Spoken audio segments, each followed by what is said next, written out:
it's combining a few things. It's combining the stuff around understanding how to engage with the customers. What are the levers? What are the things that we can do from the traditional marketing activity? What's the right activity that we need to move certain types of revenue, certain types of product, move it faster, move it slower, all those pieces. But then adding to that the implications on compensation and what are the levers and the things that you can do for those sellers to drive to the types of outcomes that you want.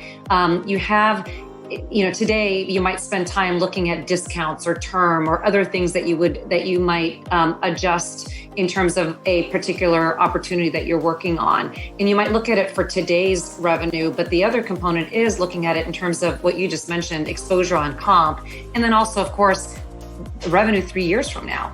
So what are the things that if you can do something here in terms of driving a change that then completely alters the way that deal looks today as well as 3 years from now and the opportunity that it would present for growth going forward, all of a sudden that changes your perspective on what that deal means to you.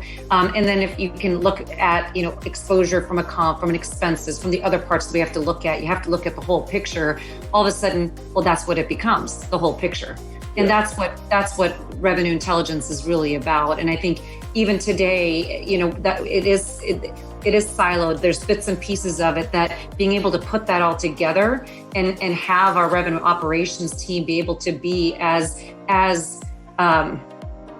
operational as we need them to be by being able to have that holistic picture and provide that insight back to me and back to our CFO and back to they're looking at all of that. That's where I think we need to be. And that's the utopia that I would imagine all CROs are trying to get to.